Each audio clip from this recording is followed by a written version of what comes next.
You're talking about calling grocery stores to sell cantaloupes? I'm talking about the cantaloupes the size of basketballs. I'm not sure I'd ever prayed out loud at that point in my life. So I went to one of my classmates that I knew was a churchgoer. He looked at me and he goes, "You?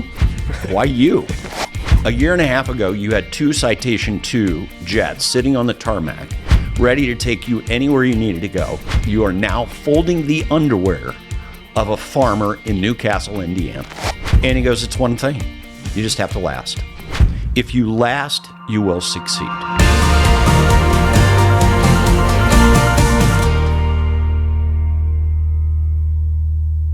Hi, Dad. Sean, How are you today? I'm great. How are you? You know, I'm pretty good. Hey, thanks. I just want to say thanks for coming. So if you've listened to the last couple episodes of this podcast, you probably have heard the man, the myth, the legend, Mr. Mike Kirby's, we call them Mikeisms in the office. I have a 3-page doc on Google Docs. I shared it with Heather this morning. She goes, "I've heard him say that." She's only been here since November. "I've heard him say this." I hear that one a couple times a day. So we brought you on today because I want to talk about kind of the lessons you bestowed upon me, as well as a lot of your kind of background story. So, Dad, I want to start with how did you get here today? And I don't mean how did you ride in the shotgun seat next to me, but if you look big picture at your whole life, right, and you think about how you've invested your time along the way, where did things start? And I thought one of the coolest stories I'd like to start with, I'm going to tell you what to say now. The coolest thing I want you to start with is what we talked about yesterday at lunch. Do you remember that conversation? We talked about a lot. Yesterday, I was listening to a podcast when I was coming back from a coffee date. And I was listening to a podcast that was talking about how people who are like incredibly successful, they can look back at like one moment in childhood and it kind of like really shows the impact of where they are professionally now. So at lunch yesterday, you were telling a story about something that happened to you as a kid that really kind of was a defining moment now as an older, professional. You're talking about calling grocery stores to sell cantaloupes? I'm talking about the cantaloupes the size of basketballs. So it's really not a huge deal, but it really kind of gave me some insight that I had it. I would say no fear more than anything. I wouldn't say a lot of talent, but just no fear. I grew up on a farm, started pulling weeds in a strawberry patch when I was 12 years old. I was really tanned from the waist up because I wore jeans the whole time I was doing that. This was a farm that was back then they called it a truck patch.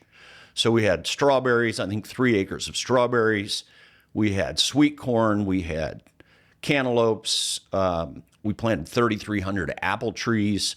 So it really was, it was a grain farm, soybeans and corn, but to diversify revenue streams back then, they also included a lot of what they called truck patch.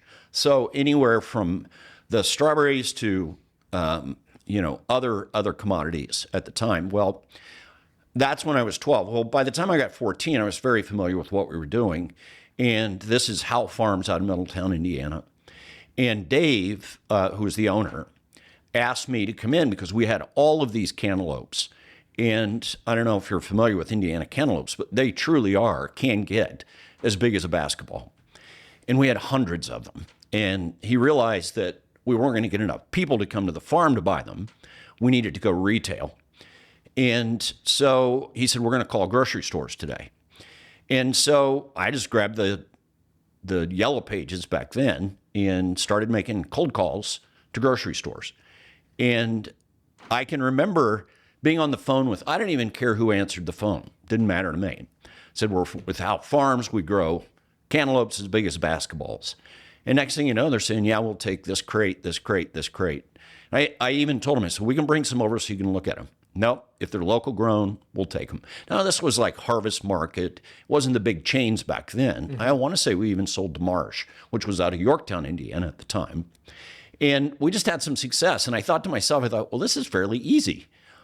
So if I were to really look back and go, that's kind of where my sales career started, was, I can talk to people, which was a gift that I got from my dad, mm-hmm. who I think got it from his dad, who was a Jewel T truck driver back in the 30s and 40s. So I'm not saying it's genetics, but I just didn't have enough fear to do it. And I think that was the big key. And then you just say, here's my product. Do you have an interest? And you get enough no's out of the way, eventually a yes shows up. So dialing for dollars at 14 to grocery stores. Yeah, and I think one of my favorite parts of, if we think of your whole story, is that didn't really catch up right away. When you were 18, you went to, did you go to Hobart straight out of school, or did you went to Purdue? So you went to school for ag econ. Yep. One of my favorite stories. So there is a story that you have at Purdue that at the end of the year they had you do a public speaking piece, or how does that story go? No, it wasn't at the end of the year. It was graduation. Okay. So I'd been on campus, and the farm kids were easy to pick out, probably still are today, were the kids running around with flannel shirts and seed corn hats. And, you know, the ag school, much like engineering, much like nursing and so forth, I mean, you kind of get to know who's in that school and the leadership of that school. And this was based on the ag's graduation. And they came to me and said, we'd like for you to give the invocation. Now, back then, I will tell you, I was not a very religious guy. There were certainly more qualified individuals in my class. And I said, are you sure? And they said, yeah, we'd like for you to give the invocation. So I'm not sure I'd ever prayed out loud at that point in my life, much less in front of however many people. And so I went to one of my classmates that I knew was a churchgoer, and I said, they've asked me to do this. And he looked at me and he go, you? Why you? I go, I have no idea, but they've asked me to do it. I need help. And so we sat down and we wrote a prayer. Couldn't tell you what I even said, probably while I was saying it. That's how nervous I was. And they talk about, you know, if you really get nervous, your knees, you know, touch. It's true. My knees were literally touching while I was up there. Now, one of the proud moments is my grandmother, mom and dad were all at the graduation. And I think grandma, who was the most religious person I knew at the time, was like, I can't believe they're asking Mike to do this, but get it done. Make it good. And so that was the first time I ever spoke in front of, I would say more than 4 or 5 people, buddies that you ran with. And would I say it was a good experience? It scared the daylights out of me, honestly. But we got through it, and then we moved on. So did you go to school for sales? Like, oh, no. What was the original degree pattern? So, What do you want to be when you grow up? Farmer. Yeah. I wanted to come back and farm. I wanted to do 2 things. I wanted to coach high school wrestling, and I wanted to farm. And anybody that watches this is probably pretty young, but coming out of the 70s into the early 80s, you probably heard of Farm Aid. The reason why Farm Aid had even started was people were losing farms. Agriculture was on a major decline back then between the Federal Land Bank and the PCA. They were land grabbing. Farmers overextended themselves, borrowed too much money, with the PCA and the Federal Land Bank eagerly loaning them money to grow. But bottom line was farmers can't control grain prices, and inflation at that time, post Jimmy Carter, was it was insane. Yeah. And so you had interest rates jumping to 13, 14, 16, 18%. Well, the farmers were just collapsing. So by the time I got out of school, agriculture was not even on the radar. So straight out of school, they asked you to give this invocation. You get kind of like your speaking chops. You go straight into what? Well, at that time, I went to Hobart because there were no ag jobs. Yeah. So I did all the welding on the farm. So then I went to Hobart, which is the School of Welding in Troy, Ohio, and came back and worked for a company called Anderson Tool and Engineering as a precision welder. And about 3.5 years into that, I looked around and I saw that most of the old welders, no offense to the old welders, were alcoholics, miserable, broke down. And at that time, I was probably 24, 25 years old. And I said, this is not the path I want to be in. So backing up just a little, in 1986, I was approached to coach my high school team that I graduated from, Daleville High School, to coach the wrestling team. And so I went in. We had a fair amount of success doing that. A little company out of Cedar Rapids, Iowa called Life Investors was recruiting teacher coaches at the time. And they had recruiters come in and approach me about selling life insurance. And so I said, well, let's try this. And it's usually a part-time gig. So you're doing it what we call twin career. You'd sell life insurance on the side. But I soon realized this is what I want to do. I want to be in the business world. I want to be an entrepreneur. So that's when I made the leap and went full time. So would you say, I'm naming this episode the 20-year overnight success. And at this point, it seems like we're about 40 years, if we're looking at 1986, we're actually 40 years in the rear, right? So as you look over those 40 years, and as each little moment happens, we live in this society today where everybody's in this instant gratification world, right? If I'm not successful in my first 2 years, if I don't know what I want to be coming straight out of school, that's the world we live in. How have each one of those patterns in small pieces of sales at 14, given your commencement speech when you're 20 years old, or not commencement speech, what'd you call it? The invocation. Invocation. Prayer. I didn't finish college, guys, so I didn't make it to that part. But so all these like little things that today these kids would call failures or hiccups or like moments led to now in 1986, you make a leap to go do this sales gig that maybe you found your spark when you were 14, right? That childhood wonderment.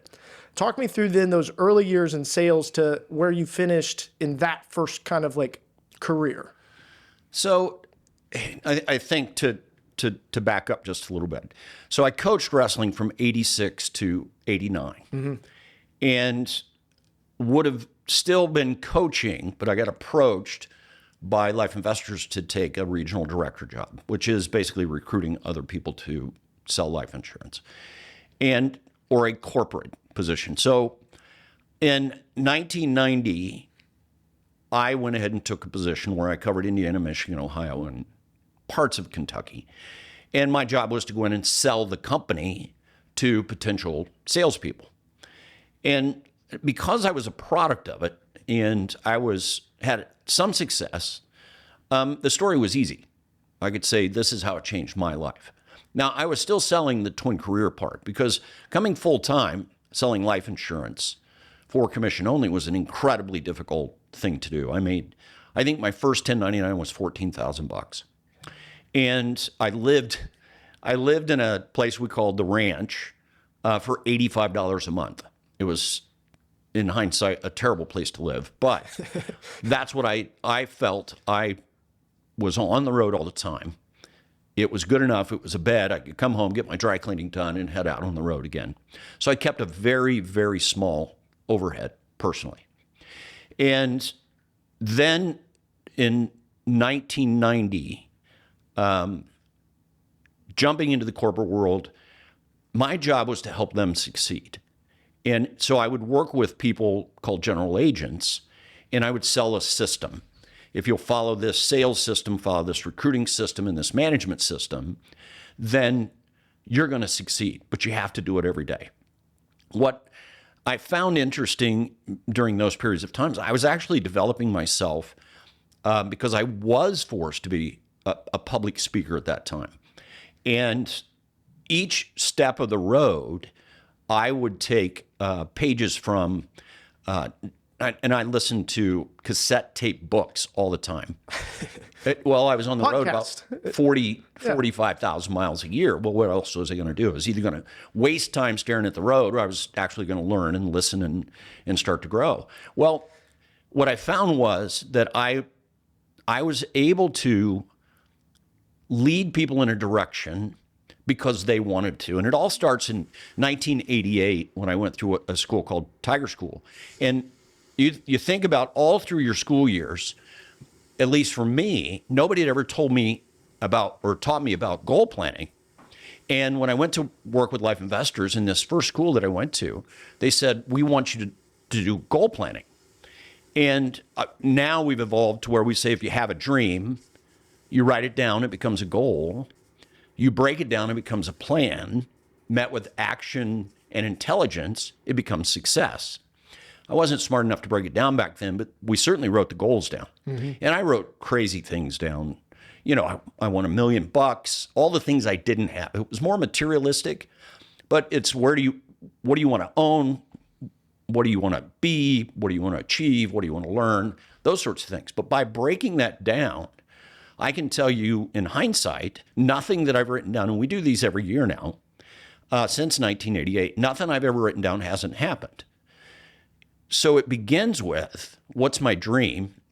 And if I write that down, now it becomes the goal. Then I break it down, and this is all about time. It really focuses your time on the things that matter most. And one of the books I read back then was The 7 Habits of Highly Effective People. And in that book, there was a statement that I've used many times since. I stole it. Was the things that matter most to you must not be at the mercy of the things that matter least. And in focusing on the things that matter most, managing my time at that time was work. I didn't have a family. I didn't have kids. So I was able to 100% dedicate my time to achieving what I had written down as, in my view back then, was success. And so from 90 to 1996, that was my job. I traveled, helped individuals. Well, in 1996, apparently somebody in the home office realized I was okay at it. And then they moved me and said, we want you to work with another group. It was Bankers Life out of California, mostly West Coast, some in Atlanta. And we want you to take over this group. Now, you're talking about a Midwest Indiana farm kid who flew to Los Angeles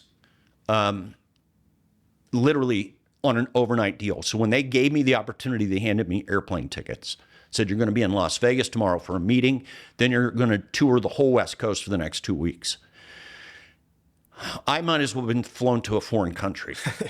I had no idea the culture that these people were in, a lot of diversity.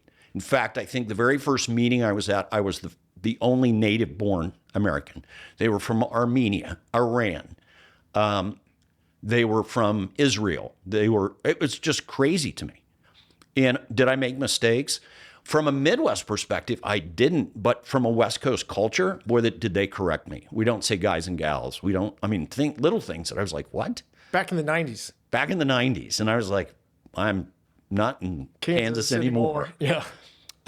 So in 96, by then you had arrived, your sister had arrived. Yep. And I was gone. I was literally committed to building businesses back then. So I wasn't balancing my time very well. Work was demanding my time. And by 1999, the company had done quite well. They raised and asked me if I would be chairman and CEO of the company. And so I took over Life Investors. And in 2000, they gave me Western Reserve Life.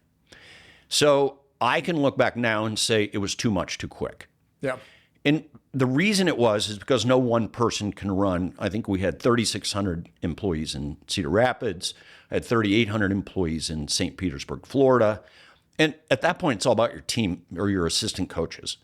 And I just didn't have time to really develop assistant coaches. And there was a lot of old culture there that was, they don't give you that job because things are going perfect. Yeah. But one person cannot do all that themselves. So I had to start to build a staff. And a lot of that is trust and changing or modifying the culture. That is a long runway. That takes a long time. So I did that until 2004. And in 2004, that's when I tendered my resignation. And I basically told them my kids don't know who we are or who I am. Traveling 50 weeks a year, and I want to go spend time with the kids. And so we resigned from that and picked you guys up and moved you to Indiana. I've heard that story now. I think we've done 2 or 3 episodes where we've kind of gone through this and listened to your backstory. I think that was probably the most detailed you've been about it. And every time I appreciate it, because now that we're 20 years into this new adventure through Performance Financial, 40 years ago, you were just like me. You know what I mean? You're a kid driven, hungry, and just trying to figure it out as And broke. and broke, which I tell people all the time, some of the most fun times I can think of was when I had no money, right? No responsibilities and no money. I'm okay with that. When you have a lot of responsibilities and no money, life gets a lot harder. But to hear that now, and as you even start to go back and listen to that story, you can even find those moments of that was too much too soon, right? Now that, because you broke off on your own, you started your own advisory practice in 2004. We moved back here. You started with 0 clients. Not one. Well, not true. I believe mom still had a life insurance policy from maybe 1986 or 87. So you came back, you have 1 client, you have no, you have maybe some assets on the balance sheet from prior work, right? But you're starting from scratch. So this is the 20-year success is really a 40-year success, right? So the conversation I want to have today, giving that backstory is like, there's a lot of people who would have phoned it in after those first 20 years, right? From 86. A lot of people did. 86 to 2004. You could call that a heck of a If I look a at career. the ascension of my opportunity to run the insurance company, there's a fair amount of attrition that moved me.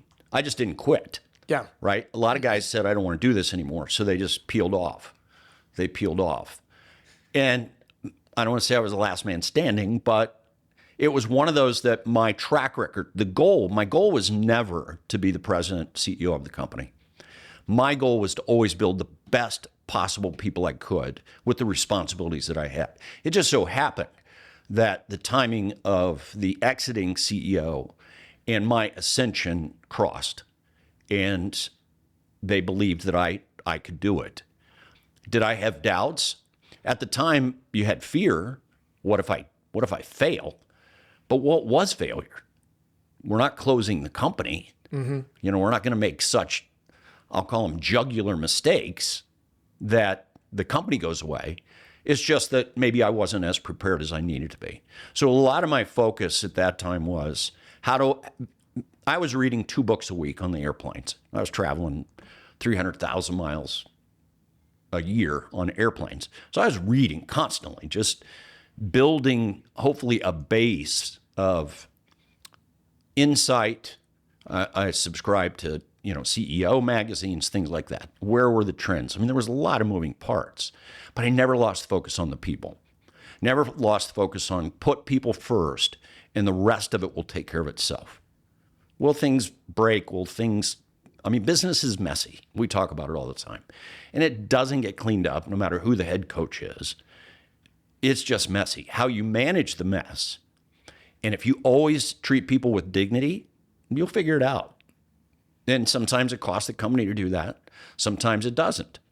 But in the end, if you always put people first, the results are the final judge. There's like 11 Mike-isms in that last little bit. I love it. So what did it feel like? Because again, I was 8 years old. What did it feel like to go from like mountaintop, right? President, CEO, you've achieved all these goals to start over.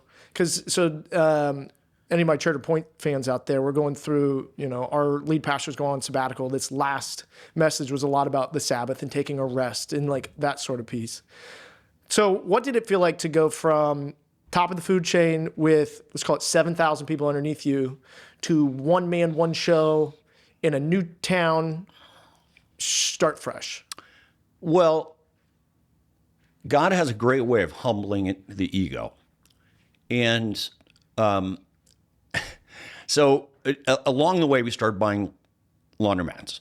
So this is a great, it wasn't humiliating. It was certainly humbling story. So we buy our first laundromat in Pendleton. And for tax reasons, I bought one in Newcastle. And these were full service laundromats when we first bought them, meaning there was drop off, what they call fluff and fold, and then, basically the vending side of it. Well, one particular story would be in Newcastle. The week I bought Newcastle, they had 6 employees. And it's a vending machine business. And the reason they lost so much money is they had 6 employees. So I didn't carry any employees forward. We basically started from scratch. So I went over to check on it the very first week. And this old farmer pulls up, and he's got his clothes, and he lays them up on the counter. And he said, I'm here to drop off my laundry. And I said, well, I'm the new owner. We're not going to do that anymore. He goes, well, I need somebody to do my laundry. And I said, well, I'll tell you what, I'll do it. I'll do your laundry this one time because you didn't know. And as I'm folding the underwear of a farmer, a voice in my head went, you know, a year and a half ago, you had 2 Citation II jets sitting on the tarmac, ready to take you anywhere you needed to go. Now look where the Lord has put you. You are now folding the underwear of a farmer in Newcastle, Indiana. And all I could do was smile. And I thought, okay, this is where it goes. We're starting over. Goodness gracious. So you came back with a plan. Obviously, you know, I've seen the old school like layout of what you thought this would be. If you go back to that scratch pad that you started with when you started, you know, back over again, right? Your 40-year-old self. What did you write down, and then what has it turned into over that time period? So, and I'm going to go from 2004. Yeah. Right? From 2004, I resigned in January. They asked me to stay for 2 months during the transition. We bought a house sight unseen in Indiana, in Pendleton, Indiana. We moved in April. So I was blessed as I traveled the country and saw business models that I saw the ones that I really believed would work. And they involved property casualty insurance, and they involved tax, they involved other things to gather assets under management. So we knew we wanted to be an advisor, right? I had passed my 7, I had done all of the work to be licensed. But what I soon realized is you just don't go knock on doors and say, hey, can I manage your money? That we had to have other ancillary businesses in the hub and spoke concept that would drive people to get things done that they needed done, to have the conversation about the things that they should be doing. And so we sat down, I sat down at the time and drew it all out. Again, the goal on paper, the dream, and then the goal. And it always started with financial services in the middle, which would be asset management. But then I went, okay, how do we get in the P&C business? How do we get into this business and so forth? When I first came back, I was selling life insurance just like I did 20 years earlier, and was doing pretty well at it. I think the first month we cash flowed $10,000, which, remember, my first year I made $14,000. So clearly something had changed that I was able to do that. But we hadn't entered into other businesses. But the vision was still there. So I get my first life insurance client, second, third, fourth, whatever. But I was already having the conversation about assets under management. And I remember the Ball Diamond in Pendleton is really how we engaged into the community. So not only did I buy the laundromat, which had been there since 1960, and people were already asking, who's this guy from Iowa buying our laundromat? Because it is a community laundromat, and they believe in that. But now we get to know everybody while we're at the Ball Diamond. And so just through casual conversations, oh, this is what I do, this is what I do, this is what I do. Not hard sell by any means, but just throwing it out there. And one of the people that we got to know pretty well was in a car accident and got a settlement of $100,000. And they brought that $100,000 to me. And we did full financial planning. And I thought, man, these people are trusting me with $100,000. I really need to do a great job. And in hindsight, that same person, we did a $40 or $50 a month life insurance policy for $450,000. And sadly, 2 years later, he passed away. And now there's $450,000 for the family. The kids are the same age as you. You know who I'm talking about. The wife had really She worked at a salon cutting hair. This was a huge life-changing amount of money. And so we had to really manage that. But it really was the first time that I went, this is why we're doing what we're doing. This is, if you were to play it out in this 2 or 3, 4-year period of us being here, this is why we're doing it. And I'm happy to say she has way more than the $450,000. It put both kids through school. She's received a monthly income for 22 years or 20 years. And we've used that as the model as we work forward with clients today. And I don't know how many clients we have now, 2,000 roughly. So, clearly the word's out. A, we survived. We're still in the business. And B, we're doing the absolute best job we can for every client, putting them first, their interests first. Yeah. And, hearing that story and then starting with like the humble beginnings, when you think about time, relationships, faith, and money, everything kind of compounds. It feels like of the 2,000 we have today, the majority are in the last 5 years, right? Like you think about how compound interest works, it's a slow but gradual piece. And the next thing you know, once you hit that, $1 million in your account, now it's just that much easier to get to 2, right? That game of doubles. Yeah, I talk to people about young people, especially starting your 401k. The first 100,000 is always the toughest. It seems like it takes forever. But if you think about it in terms of client acquisition, you got to start with one. Yeah. And you just keep at it. And people ask, we give away a lot of free advice. And they'll say, well, do I owe you anything? I said, well, we build our business one of 3 ways. One is you pay me. 2, a referral. And 3 is don't be afraid to come back for these other things we do. You may not need it today, but there's other things we do. So, but we were blessed coming out of the CEO position that I wasn't strapped broke. Yeah. So I was able to reinvest in the business. And over time, we're getting our money back from that investment. Now, the theme of this is invest your time wisely. One thing that we did correctly, as I look back, is we didn't put all of our eggs in one basket. At the time the laundromat came up for sale, I was really looking for our office, which is right next door, looking for the real estate, not so much a laundromat. But when I stepped away from that and said, well, does anybody still use a laundromat? That was my first question. And then I realized after we bought it, it is a staple in the community. And so the referrals we get out of the laundromat sometimes just amaze me. But it also diversified income streams. Because now 20 years later, and the building's paid for and the laundromat's paid for, now we're reinvesting in it, updating equipment. It's kind of, I would say, somewhat surprising even to me how well it worked. Because when you're 20 years earlier, you're going, I hope it works. Yeah. And now you look back and you go, hey, that bet worked. So sometimes you got to take a risk. Say, okay, I believe this is going to work. I believe this is going to work. Sometimes it's luck. What's the phrase you use about luck? It's when opportunity meets preparedness. And would you say, if you were to look back, you are lucky, or you think that 2 books a week for 20 years before that was really the driver of that compound interest that you're starting to see in success today? I'm not a big believer in luck unless you're doing scratch-offs, which I don't do. I do like pull tabs. Yeah, I get that.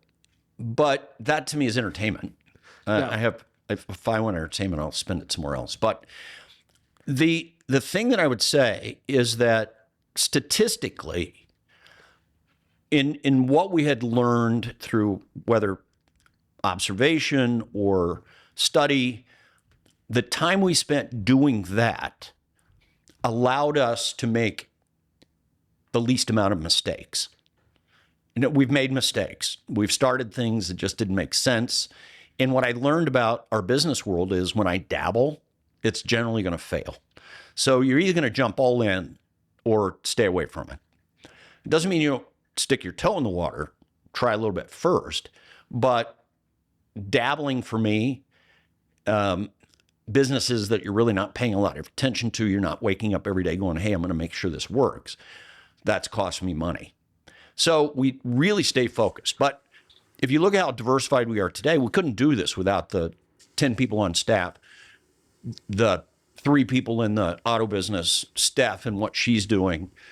So you part of the job is to attract and keep good people, not just as clients, but people that are on board, that are part of the mission statement, that believe in what you're doing. And that's where we talk about opportunity, environment, and money. So I learned this early on, that opportunity, environment, and money are what motivate people. Opportunity to grow personally and professionally. An environment that's fun, it's motivating, it's challenging you to be better today than you were yesterday. And money, there's 2 types of money: the money you make and spend, that's to pay our bills, and the money you get to keep. Ownership is a big part. And so if you can build an environment that people believe there's more opportunity tomorrow than there is today, and that there's more money to be made plus ownership, you won't lose anybody. Have any 2 of those, you'll keep them. Take any 2 away, and you're going to start to lose people. If you have an attrition problem in your business today, just look at the opportunity, environment, money. All the money in the world, if the environment is terrible, it's toxic, or the opportunity is this is the height you're ever going to get, you're still going to lose people. So have any 2, they'll stay. Only have 1, and they're going to be looking.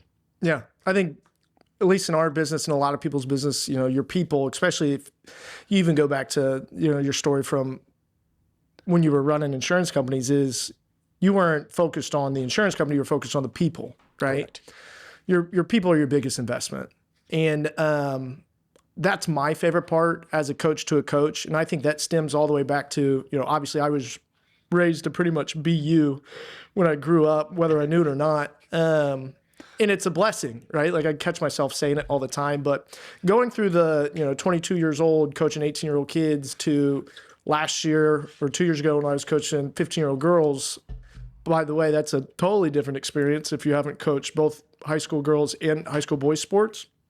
Totally different dynamics. But I think all of that has even helped me professionally. And then now as a dad, of how do you invest in these little tiny people to let them make their own, long-term decisions and hopefully get the best. The part that I had to learn early on is, who am I to be telling somebody else what they should be doing? And that's where I had to focus on systems first. I'm not telling you what I'm telling you will work. What I'm telling you is, if you follow the system, it will work. My job is to help you implement the system, inspect what you expect, and then if it isn't broke or is broke, then how do we fix it? Mm-hmm. If you think about raising kids, and wrap it all with love, of course, and complete compassion and just an unbelievable desire to watch them succeed, it still is a system. And that system is, I can't do everything for them. If I expect them to grow, pain is a part of that. They will experience pain, and if I rush in to fix all the pain, they won't grow. That's the same way in business. If I rush in to fix the pain for my client, I rush in to fix the pain for my employees, they're not going to grow. And let's just take a client. If they're overspending, my job is to show them a budget. And it's their job to follow the budget. But you got to go back to the goal planning side, because you said you want this most. That takes discipline to say, I'm willing to follow this budget. So the things I want most aren't at the mercy of the things I want immediately. That's a system. I think about Ruby, Poppy, Goldie, and Benny. The system is to show them ways to learn to read. Here's the system to learn to read. Here's what math is. Here's the system to learn that. Now, those are things that are functional. And then when you wrap it with love and empathy, the likelihood of all 4 kids being Phi Beta Kappa with the same desires and cookie cutter this isn't going to happen. So you're going to have to modify the way you're raising each kid. But the system doesn't change. I may have to modify the way they're doing it. And not every kid's going to be on the same seat of the bus. So I may have one, let's take Ruby, who loves, for whatever reason, at 6 years old, engineering, because you've exposed her to it. Her passion right now is something that my brain doesn't work that way, but her little brain seems to be. But then I look at Poppy and her brain, she is not even close to the engineer. Pinball. Ting, ting, ting, ting, ting. Yeah, very similar to somebody else I know. Ting, ting, ting, ting, ting. Yeah. But if you think about that, but the system of teaching them and loving them is the same.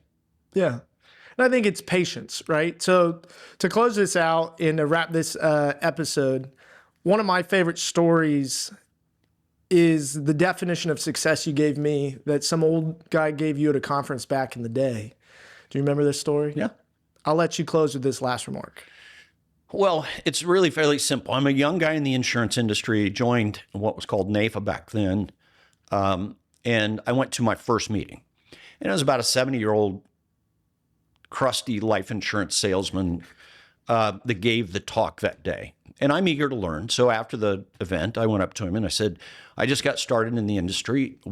What's it take to succeed? And I was expecting this long drawn out, here's what you have to do, boom, boom, boom, ready to take notes. And he goes, it's one thing. You just have to last. If you last, you will succeed. And it stuck with me all these years. There's a lot of things to lasting, a lot of things. Most businesses don't make it. Some of it's financial, some of it's, the bad business model, just, selling buggy whips in today's environment doesn't make sense. Some of it's just the world past whatever you were doing. And other things are your commitments financially were so heavy on the personal side that you can't afford to last on the business side. So you're forced to make decisions. But if you last, and we'll get into the survival stage of business versus what we'll call the investment stage of your business, which is then your growth stage of your business. But it really boils down to you just got to last. And if you last, then you're going to be sitting where we're sitting now, looking back over 40 years and going, it worked. It actually worked. And I'm thankful it worked, because without you setting the foundation, putting all that in, I wouldn't be here today in this. Well, and I'm going to give you kudos for this, because once you reach a certain level of success, and I'm going to just call it income at this point, you go, hey, you can easily fall back to, and my number one word I hate in the English language is lazy. You can slowly get lazy. You don't realize you're getting lazy, but I don't have to do that anymore. I don't have to do that anymore. Where you came in and you went, Dad, why are we doing it this way? And the 6 dying words of a business are, that's the way we've always done it. And sacred cows make the best hamburger. That was a book I read years ago. And you came in and shot the sacred cows. You learn very quickly that old dogs don't like new tricks sometimes. But the way you sold it, the way you had to learn to modify the way you sold it. An example, walking and go, hey, that idea you had last week, Dad? Which one was that? Yep. Make it your idea. It's always worked, especially if I need the credit card. And that was one of those that, I'd seen that trick before, but it was fun to watch you grow into, I can't just walk in and go, this is dumb, why are we doing it? I need to walk in and go, hey, I think this is what we need to do, but let me show you why. Yeah. And, if I look how much fun we've had over the last few years and how much growth we've had, you are a major, major part of that, because you challenge the norms. And that's been exciting. And it gives me confidence that the day that, I live, die, become disabled, and you're going to take over, that this is going to be just fine. The number one thing I've got to do with everybody in the office, put people first. The money will show up. Put the people first. Leading indicators. Always. Always. Well, Dad, I love you. This was fun. I think I learned a lot more about you than, I had before. So I appreciate your time. This onion has a lot of layers. Yeah. Thanks for putting a clock in the logo and always making things, that I'm not looking for the most important. Absolutely.